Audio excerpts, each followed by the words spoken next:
무릎을 꿇고 바닥을 닦고 있었습니다. 서유진이 현관문을 열고 들어섰을 때 딸은 그렇게 있었습니다.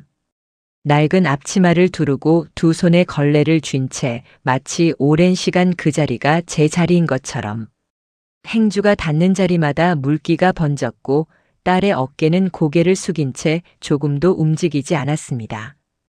그날이 오기 전까지 서유진은 단 한 번도 상상해 본 적이 없었습니다. 딸이 그런 모습으로 자신의 집에 있을 것이라고는. 싱가포르의 여름은 끝내 질리지 않았습니다. 5년 내내 그 도시에서 살았지만 창밖으로 보이는 열대의 빗줄기와 회색 빌딩 숲은 언제나 낯설었습니다. 서유진은 그것을 이방인의 감각이라고 불렀습니다. 살고 있으되 속하지 않는, 머물고 있으되 뿌리 내리지 않는 감각. 컨설팅 일은 그런 거리감 속에서도 정확하게 작동했습니다. 감정이 아닌 분석으로, 직관이 아닌 데이터로. 20여 년을 그렇게 살아왔으니 이제는 몸에 배어버린 셈이었습니다. 퇴직 서류의 마지막 서명을 하던 날 유진은 오랫동안 창밖을 바라보았습니다. 회사 동료들이 준비한 작은 파티가 복도 어딘가에서 소리를 내고 있었지만 그녀의 귀에는 잘 들리지 않았습니다. 머릿속에는 오직 하나의 얼굴만 있었습니다. 서아린. 딸의 얼굴. 인천행 비행기는 오전 11시에 출발했습니다. 유진은 좌석에 앉아 가방 속 작은 선물 꾸러미를 2번 확인했습니다. 손자 지우를 위한 것이었습니다. 한국을 떠나던 해에 갓 2살이었던 아이는 이제 7살이 되었을 것입니다. 영상통화로 보아온 얼굴이지만 직접 안아보는 것은 또 다른 일이었습니다. 유진은 그 감촉을 오래 상상했습니다. 작은 아이의 온기. 예고 없이 찾아가기로 한 것은 순전히 충동이었습니다. 아니, 그보다는 소망이었습니다. 문이 열리는 순간 딸의 놀란 표정을, 지우가 달려오는 발소리를 직접 마주하고 싶었습니다. 오랜 이별 끝에 재회란 그런 것이어야 한다고 생각했습니다. 준비된 환영이 아니라 날 것의 기쁨. 신도시의 주택가는 조용했습니다. 은행나무 가로수가 양쪽으로 늘어선 골목길을 걸으며 유진은 잠시 발을 멈추었습니다. 집은 기억 속의 모습과 다르지 않았습니다. 담벼락에는 붉은 장미 넝쿨이 올라 있었고 우편함 옆에는 작은 화분 2개가 나란히 놓여 있었습니다. 유진이 딸에게 사줄 때 함께 고른 것들이었습니다. 그 화분을 보는 순간 가슴 어딘가가 천천히 녹아드는 느낌이 들었습니다. 현관문은 잠겨 있지 않았습니다. 유진은 노크 대신 문고리를 돌렸습니다. 깜짝 놀라게 해주고 싶었으니까요. 그것이 실수였는지 아니면 운명이었는지는 지금도 모르겠습니다. 문이 열리는 순간 실내의 냄새가 먼저 왔습니다. 세제 냄새와 뭔가 탄 것 같은 냄새가 뒤섞인 오래된 긴장감 같은 냄새. 유진의 발이 저도 모르게 멈추었습니다. 하리는 거실 한가운데에 있었습니다. 무릎을 꿇고 2 손으로 걸레를 밀며 바닥을 닦고 있었습니다. 그 자세가 너무 익숙해 보였습니다. 습관처럼 오래 반복된 동작처럼. 그때 목소리가 들려왔습니다. 부엌 쪽이었습니다. 거기 모퉁이는 제대로 했어? 어제도 지저분하게 해놨잖아. 남자의 목소리는 낮고 단조로웠습니다. 화가 난 것도 아니었습니다. 오히려 그것이 더 낯설었습니다. 질책이 일상처럼 들렸습니다. 하리는 아무 말도 하지 않았습니다. 고개를 숙인 채 걸레를 다시 밀었습니다. 유진은 시선을 움직이지 못했습니다. 뭔가를 해야 한다는 것은 알았지만 몸이 따라오지 않았습니다. 5년 동안 숱한 협상 테이블에서 단 한 번도 동요하지 않았던 그녀였지만 이 순간만큼은 달랐습니다. 이것은 분석해야 할 상황이 아니라 목격하면 안 되는 무언가였기 때문입니다. 강태욱이 부엌 입구에 서서 팔짱을 끼고 있었습니다. 그가 유진을 보았을 때 잠깐 표정이 굳었습니다. 그러나 곧 아무렇지 않다는 듯 시선을 거두었습니다. 그 순간 할인이 고개를 들었습니다. 눈이 마주쳤습니다. 딸의 눈빛에 무엇이 있었는지 유진은 말로 설명하기 어렵습니다. 놀라움도 있었고 반가움도 있었습니다. 그러나 그 아래에 있는 것 두려움이었습니다. 어머니가 이 장면을 보았다는 것에 대한 수치와 두려움. 유진의 시선이 천천히 내려갔습니다. 딸의 오른팔. 반팔 소매 아래로 드러난 팔뚝에 노랗고 검붉은 멍이 번져 있었습니다. 오래된 것과 새로운 것이 겹쳐진 시간의 흔적. 방 안쪽에서 작은 소리가 났습니다. 지우가 엄마의 등 뒤로 몸을 숨기고 있었습니다. 작은 얼굴이 반쯤 보였다가 다시 사라졌습니다. 7살짜리 아이의 눈에는 낯선 어른에 대한 경계가 아니라 이 공간 자체에 대한 두려움이 담겨 있었습니다. 유진은 선물 꾸러미를 꽉 쥐었습니다. 5년 동안 그려왔던 재회의 장면은 이미 어디에도 없었습니다. 대신 그 자리에는 지금껏 마주한 적 없는 종류의 싸움이 시작되고 있었습니다. 유진은 그것을 직감했습니다. 분노가 아니라 냉정함이 먼저 찾아왔습니다. 오랜 시간이 그녀를 그렇게 만들었습니다. 그리고 그 냉정함 아래 무언가가 단단히 굳어가고 있었습니다. 태욱이 집을 나선 것은 저녁 8시가 조금 넘어서였습니다. 문이 닫히는 소리가 났습니다. 잠시 후 차 시동 소리가 멀어졌습니다. 유진은 그 소리가 완전히 사라질 때까지 기다렸습니다. 지우는 이미 방에서 재워두었습니다. 할인이 노래를 불러주었는지 아니면 그냥 등을 두드려 주었는지는 모르겠지만 아이는 생각보다 빨리 잠들었습니다. 지쳐 있었던 것이겠지요. 거실에는 둘만 남았습니다. 유진은 식탁 의자를 당겨 앉았습니다. 할인은 싱크대 옆에 서서 행주를 접었다 폈다 했습니다. 손이 바빠야 마음이 버티는 사람처럼 보였습니다. 앉아. 딸은 천천히 와서 맞은편에 앉았습니다. 어머니와 눈을 맞추지 않았습니다. 유진은 서두르지 않았습니다. 딸이 말할 준비가 될 때까지 기다리는 것, 그것이 먼저라는 것을 알고 있었습니다. 뜨거운 물을 2잔 따라 식탁에 놓았습니다. 아무도 손을 대지 않았습니다. 한참이 지났습니다. 무슨 일이 있었던 거야? 물음이 아니었습니다. 유진은 그렇게 말했습니다. 조용하고 낮게.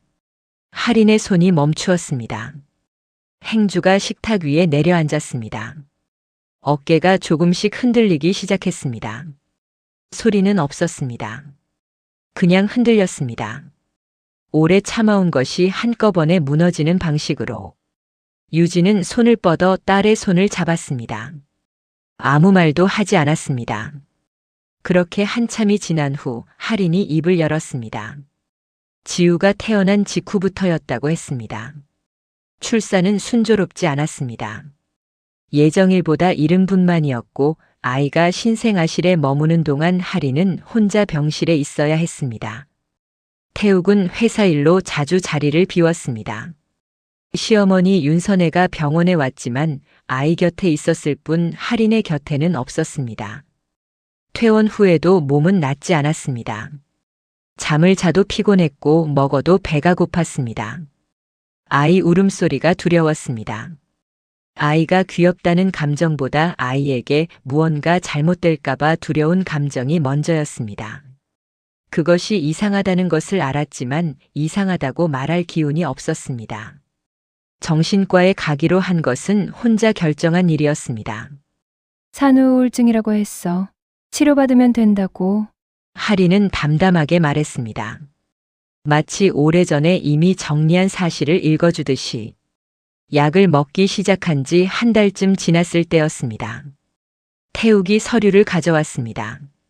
시어머니도 함께였습니다. 저녁을 먹고 난 자리였고 할인은 약 기운에 멍한 상태였습니다. 보험 관련 서류라고 했어. 아이 앞으로 들어두는 거라고. 윤선애가 설명했습니다. 어렵지 않다고 서명만 하면 된다고. 할인은 내용을 제대로 읽지 못했습니다. 눈이 잘 모아지지 않았습니다. 글자들이 흘러내리는 것 같았습니다. 서명했습니다. 그게 집이었어. 엄마가 사준 이 집. 그리고 내 통장. 유진은 숨을 참았습니다. 집 소유권 이전 서류였습니다. 예금 위임장도 있었습니다. 할인이 그것을 알게 된 것은 2달 후 은행에서 잔액 부족 문자를 받은 날이었습니다. 따지러 갔습니다. 태욱에게 그리고 시어머니에게. 돌려달라고 했어. 내가 정신이 없을 때 한 거라고. 무효라고. 태욱은 웃었습니다. 그래서 뭐? 법원 갈 거야? 정신과 치료 받은 사람이? 할인은 고개를 떨구었습니다. 치료 기록 가지고 가면 판사가 어떻게 볼 것 같아. 애 엄마가 우울증의 약까지 먹고 있었다는데. 그 말이 어떻게 작동했는지는 설명하지 않아도 알 수 있었습니다. 할인은 산후 우울증으로 치료를 받고 있는 어머니였고 태욱은 그것을 무기로 쥐고 있었습니다. 법정에서 정신과 기록이 공개된다면 양육권 다툼에서 할인에게 유리할 것이 없었습니다. 적어도 할인은 그렇게 믿었습니다. 믿도록 만들어졌습니다. 그 이후로 3년이었습니다. 유진은 아무 말도 하지 않았습니다. 딸의 이야기를 들으며 두 손을 무릎 위에 모았습니다. 손등에 힘이 들어갔다가 풀렸습니다. 다시 들어갔습니다. 왜 나한테 말 안 했어? 할인은 한참 후에 대답했습니다. 엄마가 멀리 있었잖아. 그리고 말이 끊겼습니다. 그리고 창피했어. 그 단어가 오래 남았습니다. 유진은 그것을 반박하지 않았습니다. 위로도 하지 않았습니다. 위로가 필요한 순간이 아니라는 것을 알았기 때문입니다. 딸은 계속 말했습니다. 팔의 멍은 지난달에 생긴 것이라고 했습니다. 태욱이 손을 쓴 것은 그날이 처음이 아니었습니다. 그러나 지우가 보는 앞에서는 처음이었습니다. 그날 밤 지우가 엄마를 꼭 안고 잠들었다고 했습니다. 아이는 아무 말도 하지 않았지만 놓지 않았습니다. 유진은 그 이야기를 듣는 동안 창문을 바라보았습니다. 밖은 어두웠습니다. 가로등 빛이 유리에 번지고 있었습니다. 분노가 없지 않았습니다. 오히려 그 반대였습니다. 다만 유진은 분노를 꺼내는 방법을 오래전부터 바꾸어 두었습니다. 뜨거운 것은 안으로 가라앉히고 차가운 것만 밖으로 꺼내는 방법. 이제 내가 해결할게. 딸이 고개를 들었습니다. 유진은 다시 한번 말했습니다. 같은 말이었지만 약속이었습니다. 내가 해결할게. 할인의 눈에 눈물이 고였습니다. 흘러내리지는 않았습니다.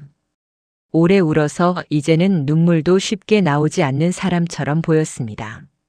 유진은 그날 밤 오래 잠들지 못했습니다.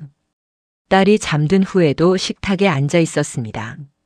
식은 물잔 2개가 그대로 놓여 있었습니다. 유진은 그것을 치우지 않았습니다.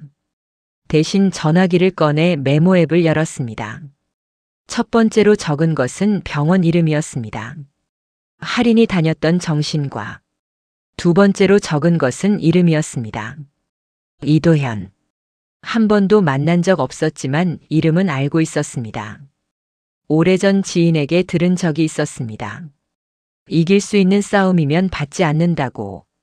질 것 같은 싸움만 골라서 이긴다고. 유진은 메모를 저장했습니다. 창밖에는 바람이 지나갔습니다. 나뭇가지가 흔들렸다가 다시 조용해졌습니다. 그 조용함 속에서 유진은 내일을 준비했습니다. 다음 날 아침 유진은 6시에 일어났습니다. 할인은 아직 자고 있었습니다. 지우도 마찬가지였습니다. 유진은 소리를 내지 않으려 조심하며 세수를 하고 옷을 갈아입었습니다. 부엌에서 물 한 컵을 마셨습니다. 창밖으로 골목이 보였습니다. 청소차가 지나가고 있었습니다. 이른 아침에 신도시는 아직 아무것도 시작하지 않은 얼굴이었습니다. 유진은 가방을 들고 현관을 나섰습니다. 할인이 다녔던 정신건강의학과는 지하철역 근처 건물 4층에 있었습니다. 엘리베이터가 느렸습니다. 유진은 계단을 올랐습니다. 접수대 직원이 예약 여부를 물었고 유진은 예약이 없다고 말했습니다. 보호자로 왔다고 상담이 가능한지 물었습니다. 잠시 기다리라고 했습니다. 대기실 의자는 낮고 딱딱했습니다. 옆에는 중년 여성이 앉아 있었습니다. 서로 눈을 마주치지 않았습니다. 그런 공간이었습니다. 의사는 40대 초반으로 보이는 남자였습니다. 말이 적고 표정이 조용한 사람이었습니다. 유진이 딸의 이름을 말하자 그는 잠시 기록을 확인했습니다. 어머니이신가요? 네, 치료 경과에 관한 이야기는 환자 동의 없이는 드리기 어렵습니다. 유진은 고개를 끄덕였습니다. 알고 있습니다. 제가 필요한 건 다른 겁니다. 그녀는 천천히 설명했습니다. 딸이 서명 당시 어떤 상태였는지 판단 능력에 관한 의학적 소견이 필요하다고, 법적 절차를 밟을 예정이라고. 의사는 잠시 유진을 바라보았습니다. 그리고 말했습니다. 서면 동의서가 있으면 가능합니다. 환자분이 직접 요청하셔야 해요. 받아오겠습니다. 유진은 의자에서 일어섰습니다. 짧은 면담이었습니다. 그러나 충분했습니다. 문이 닫혔다는 것과 열쇠가 어디 있는지를 동시에 알게 된 것이었으니까요. 이도현 변호사 사무실은 광화문 근처 오래된 빌딩에 있었습니다. 간판이 작았습니다. 엘리베이터도 낡았습니다. 그러나 안으로 들어서자 분위기가 달랐습니다. 책이 많았습니다. 벽 한 면이 책꽂이였고 창가 책상에는 서류가 가지런히 쌓여 있었습니다. 정리된 혼란이라고 해야 할까요? 일이 많은 사람의 공간이었습니다. 이도현은 50대 초반이었습니다. 머리가 반쯤 휘었고 안경 너머로 상대를 천천히 살피는 눈이었습니다. 유진이 자리에 앉자 그는 먼저 묻지 않았습니다. 유진이 말하기를 기다렸습니다. 유진은 처음부터 말했습니다. 싱가포르에서 돌아온 것, 딸의 집에서 본 것, 그리고 어젯밤에 들은 것. 팔의 멍. 서류. 3년. 이도현은 중간에 끊지 않았습니다. 메모를 했습니다. 빠르지 않고 느리게 그러나 빠짐없이. 유진이 말을 마치자 그가 입을 열었습니다. 사기입니다. 판단 능력이 결여된 상태에서 서명을 받은 거라면 법률 행위 자체가 무효가 될 수 있어요. 가능성이 얼마나 됩니까? 의학적 소견이 확보되면 높습니다. 다만 그가 잠시 멈추었습니다. 상대가 쉽게 물러나지 않을 거예요. 시간이 걸립니다. 유진은 고개를 끄덕였습니다. 괜찮습니다. 그녀의 목소리는 흔들리지 않았습니다. 이도현이 그것을 알아챘는지 더 묻지 않고 사건을 받겠다고 했습니다. 법적 통보가 강태욱과 윤선혜에게 전달된 것은 사흘 후였습니다. 유진은 그 자리에 없었습니다. 변호사가 처리했습니다. 그러나 결과는 그날 저녁 할인을 통해 전해졌습니다. 태욱이 집에 들어오더니 서류를 식탁에 던졌다고 했습니다. 그리고 웃었다고 했습니다. 장난하는 거야, 지금? 할인은 아무 말도 하지 않았다고 했습니다. 지우가 방에 있었으니까요. 태욱은 잠시 서 있다가 다시 웃으며 말했다고 합니다. 어디까지 해보나 보자. 유진은 그 말을 전해 듣고 잠시 창밖을 바라보았습니다. 비웃음. 예상했던 반응이었습니다. 오히려 두려워하거나 당황한다면 더 조심해야 했겠지만 저렇게 나오는 것은 자신이 유리하다고 믿는 사람의 태도였습니다. 믿는 구석이 있다는 뜻이었습니다. 유진은 이도현에게 전화했습니다. 상황을 전했습니다. 예상했습니다. 언론 쪽은 어떻게 생각하세요? 이도현이 물었습니다. 유진은 바로 대답하지 않았습니다. 언론은 양날이었습니다. 사건이 알려지면 압박이 커지지만 동시에 할인과 지우도 노출됩니다. 딸이 원하지 않는다면 할 수 없는 일이었습니다. 그날 밤 할인에게 물었습니다. 할인은 오래 생각했습니다. 손을 무릎 위에 올려두고 내려다보았습니다.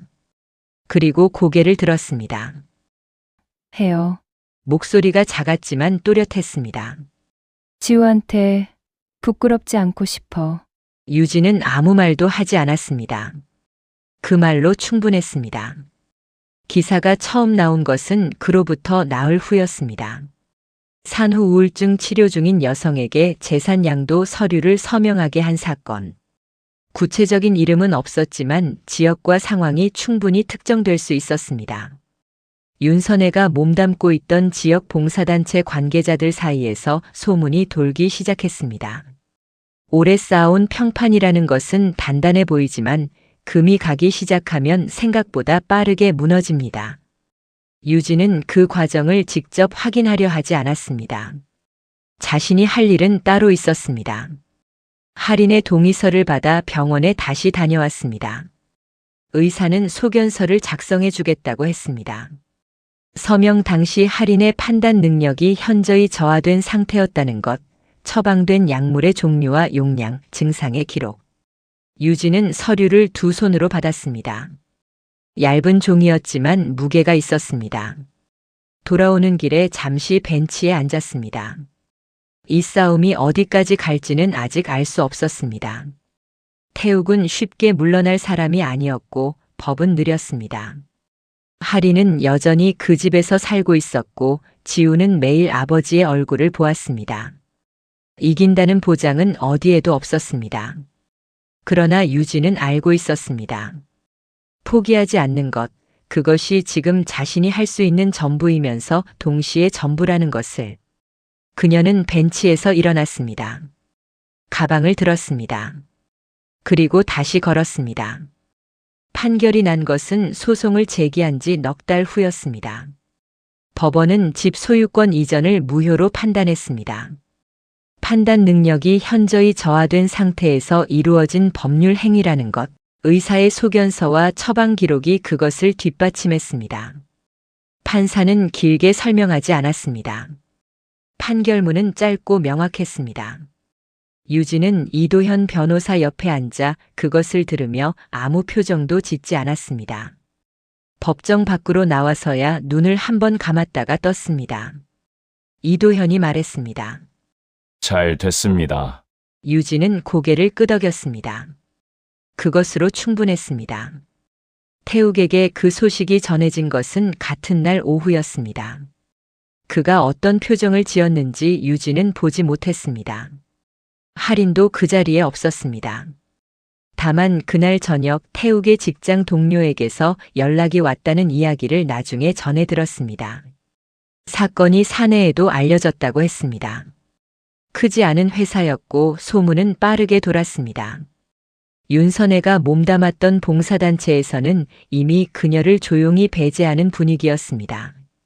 오래 쌓은 것이 무너지는 데는 시간이 걸리지 않았습니다. 유진이 원한 것은 그것이 아니었습니다. 다만 막을 수도 없었습니다. 할인은 판결 소식을 듣고 한참 말이 없었습니다. 저녁을 차리다 말고 싱크대 앞에 서 있었습니다. 유진이 다가가 옆에 섰습니다. 이제 집은 내 거야. 할인이 고개를 끄덕였습니다. 그리고 작게 말했습니다. 고마워, 엄마. 유진은 대답하지 않았습니다. 대신 할인이 놓아둔 칼을 집어 팔을 썰기 시작했습니다. 두 사람은 나란히 서서 저녁을 완성했습니다. 지우가 방에서 나와 식탁에 앉아 두 사람을 번갈아 보았습니다. 처음 보는 풍경이었을 것입니다. 할머니와 엄마가 함께 부엌에 있는 모습. 비가 내리기 시작한 것은 밤 10시가 넘어서였습니다. 처음에는 조용했습니다. 창문을 두드리는 빗소리가 낮고 규칙적이었습니다. 유진은 지우를 재우고 방으로 들어가려다 거실 소파에 잠깐 앉았습니다. 몸이 무거웠습니다. 넉 달이 짧은 시간은 아니었습니다. 빗소리가 점점 거세졌습니다. 자정이 가까워질 무렵이었습니다. 현관 쪽에서 소리가 났습니다. 문고리를 돌리는 소리였습니다. 유진은 눈을 떴습니다. 할인의 방 불빛이 꺼져 있었습니다. 소리가 다시 났습니다. 이번에는 더 강하게. 유진은 소파에서 일어났습니다. 발소리를 죽이며 현관으로 다가갔습니다. 문 너머로 숨소리가 들렸습니다. 거칠고 불규칙한 숨소리. 유진은 문을 열지 않았습니다. 잠금 장치를 확인했습니다. 잠겨 있었습니다. 그러나 잠시 후 문이 열렸습니다. 여분의 열쇠였습니다. 태욱이 아직 가지고 있었던 것입니다. 유진이 미처 챙기지 못한 부분이었습니다. 태욱은 흠뻑 젖어 있었습니다. 구두에서 물이 번졌습니다. 눈이 충혈되어 있었고 넥타이가 한쪽으로 틀어져 있었습니다. 술 냄새가 현관까지 밀려왔습니다. 그는 유진을 보았습니다. 잠깐 멈추었습니다. 그러나 멈춤은 짧았습니다. 비켜요. 낮고 눌린 목소리였습니다. 유진은 움직이지 않았습니다. 할인이 어딨어? 그가 한 걸음 들어섰습니다. 유진은 제자리에 있었습니다. 두 사람 사이의 거리가 좁아졌습니다. 그때 할인의 방문이 열렸습니다. 인기척에 잠이 깬 모양이었습니다. 할인이 복도에 서서 태욱을 보았습니다. 태욱이 할인을 보았습니다. 그의 눈이 달라졌습니다. 유진은 그 변화를 알아챘습니다. 그가 할인을 향해 움직이려 했습니다.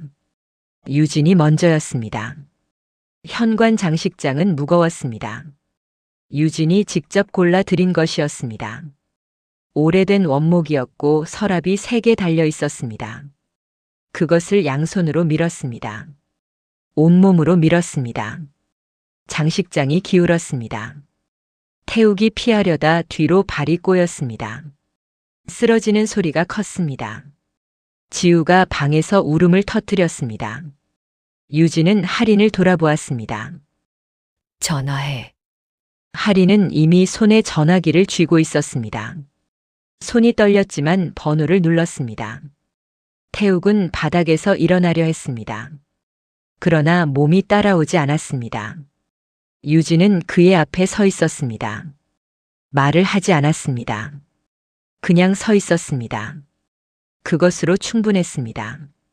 경찰이 도착하는데 7분이 걸렸습니다. 새벽 2시였습니다. 태욱이 연행된 후 집안은 조용해졌습니다. 비는 여전히 내렸습니다. 할인이 지우를 안고 소파에 앉아 있었습니다. 아이는 더 이상 울지 않았습니다. 엄마 품에서 눈을 감고 있었습니다. 잠든 것인지 깨어있는 것인지 알 수 없었습니다. 유진은 주방에서 물을 끓였습니다. 따뜻한 것이 필요했습니다. 사람이든 상황이든 충격 이후에는 온기가 먼저여야 했습니다. 차를 2잔 들고 나왔습니다. 할인 옆에 놓았습니다. 할인이 천천히 손을 뻗었습니다. 오래 아무 말도 없었습니다. 할인이 먼저 입을 열었습니다.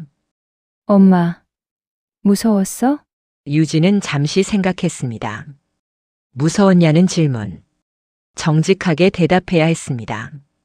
무섭지 않았다고 하면 거짓말이지. 할인이 유진을 바라보았습니다. 그래도 안 피했잖아. 유진은 찻잔을 2손으로 감쌌습니다. 피할 수가 없었어. 그것이 전부였습니다. 더 설명할 것도 없었습니다. 어떤 마음이었는지, 무엇이 발을 붙들었는지, 그런 것은 말로 풀어낼 필요가 없었습니다. 할인은 알고 있었습니다. 유진도 알고 있었습니다. 지우가 작게 움직였습니다. 눈을 뜨지 않은 채로 할인의 옷자락을 꼭 쥐었습니다. 할인이 아이의 손을 감쌌습니다. 유진은 그 손을 바라보았습니다. 자신이 지키려 했던 것이 무엇인지 이제는 확실히 알았습니다. 집이 아니었습니다. 통장도 아니었습니다. 딸의 손이 아이의 손을 감싸는 이 순간. 그것이었습니다. 그것을 돌려받는 것이 처음부터 끝까지 이 싸움의 이유였습니다. 빗소리가 조금씩 잦아들었습니다. 창밖이 천천히 밝아오고 있었습니다. 재판은 봄이 끝날 무렵에 열렸습니다. 법정은 생각보다 작았습니다. 유진은 방청석에 앉아 앞을 바라보았습니다. 하리는 증인석에 앉아 있었습니다. 등이 곧았습니다. 처음 보는 자세였습니다. 유진은 그 등을 바라보며 아무 말도 하지 않았습니다. 할 수 있는 것은 다 했습니다. 이제는 딸의 차례였습니다. 하리는 떨지 않았습니다. 묻는 말에 천천히 그러나 또렷하게 대답했습니다. 산후 우울증이 어떤 것이었는지, 서류에 서명할 당시 무엇을 알고 있었고 무엇을 몰랐는지, 그 이후 3년이 어떠했는지, 말하는 동안 목소리가 한번 가늘어졌습니다. 그뿐이었습니다. 유진은 그 순간 숨을 참았습니다. 딸이 다시 목소리를 가다듬는 것을 보고 나서야 천천히 내쉬었습니다. 판결은 2달 후에 나왔습니다. 강태욱은 실형을 선고받았습니다. 사기, 가정폭력, 협박, 주거침입. 재판부는 범행의 계획성과 피해의 지속성을 무겁게 보았습니다. 판결문이 낭독되는 동안 태욱은 고개를 숙이고 있었습니다. 유진은 그를 보지 않았습니다. 볼 이유가 없었습니다. 윤선혜는 민사재판에서 배상 판결을 받았습니다. 금액은 크지 않았습니다. 그러나 그것이 중요한 것은 아니었습니다. 중요한 것은 기록이었습니다. 무엇이 있었는지, 누가 무엇을 했는지, 그것이 문서로 남는다는 것. 유진은 법원 건물을 나서며 하늘을 올려다보았습니다. 구름이 많았지만 비는 오지 않았습니다. 할인이 옆에 서 있었습니다. 2 사람은 한동안 그 자리에 서 있었습니다. 할인이 먼저 말했습니다. 끝났다. 유진은 고개를 끄덕였습니다. 끝났어. 짧은 말이었습니다. 그러나 그 안에 오랜 시간이 들어 있었습니다. 집으로 돌아온 것은 오후 늦게였습니다. 지우는 학교에서 돌아와 마당에서 공을 차고 있었습니다. 유진이 대문을 열자 아이가 달려왔습니다. 품에 안기는 무게가 확실히 달라져 있었습니다. 넉 달 사이에 자란 것이었습니다. 아이는 그렇게 자랐습니다. 어른들이 싸우는 동안에도 할머니, 오늘 뭐 먹어? 유진은 웃었습니다. 내가 먹고 싶은 거. 지우가 잠깐 생각하더니 말했습니다. 순두부찌개. 할인이 뒤에서 들으며 작게 웃었습니다. 유진도 웃었습니다. 마당에 웃음소리가 짧게 퍼졌습니다. 별것 아닌 소리였습니다. 그러나 이 집에서 오랫동안 없었던 소리이기도 했습니다. 저녁을 먹고 나서 지우는 방으로 들어갔습니다. 할인이 설거지를 하고 유진은 식탁을 닦았습니다. 오래된 습관처럼 2 사람은 말없이 움직였습니다. 부엌에 물소리만 있었습니다. 할인이 물을 잠그고 행주로 손을 닦으며 돌아섰습니다. 엄마, 유진이 고개를 들었습니다. 나 공부하고 싶어. 유진은 행주를 내려놓았습니다. 어떤 공부? 사회복지, 나 같은 사람들 도울 수 있는 일, 자격증 따고 싶어. 할인은 말하면서도 어딘가 조심스러운 눈빛이었습니다. 허락을 구하는 것인지 아니면 그냥 말하고 싶었던 것인지. 유진은 잠시 딸을 바라보았습니다. 35의 얼굴이었습니다. 3년의 흔적이 없다고는 할 수 없었습니다. 눈가에 피로가 남아 있었고 웃을 때 어딘가 조심하는 것이 느껴졌습니다. 그러나 그 눈이 오늘은 달랐습니다. 오랜만에 자기 이야기를 하는 사람의 눈이었습니다. 해. 유진은 짧게 말했습니다. 지우 학교 있는 동안 다니면 돼. 내가 있을게. 할인의 눈이 붉어졌습니다. 울지는 않았습니다. 그냥 고개를 한번 끄덕였습니다. 고마워, 엄마. 유진은 다시 식탁을 닦기 시작했습니다. 이미 깨끗한 식탁이었습니다. 그래도 닦았습니다. 손이 바쁘지 않으면 마음이 올라오니까요. 잠들기 전 유진은 마당에 나섰습니다. 밤 공기가 서늘했습니다. 장미 넝쿨에서 냄새가 났습니다. 화분 2개는 여전히 우편함 옆에 있었습니다. 할인이 물을 주고 있었던 모양이었습니다. 잎이 살아 있었습니다. 유진은 오래 서 있었습니다. 싱가포르를 떠나던 날을 생각했습니다. 창밖으로 보이던 열대의 빗줄기, 머릿속에 있던 딸의 얼굴, 인천행 비행기 안에서 꼭 쥐었던 선물 꾸러미. 그때 자신이 꿈꿨던 재회는 이런 모습이 아니었습니다. 그러나 지금 이 마당이 그 어떤 상상보다 오래 기억될 것이라는 것도 알았습니다. 싸움은 끝났습니다.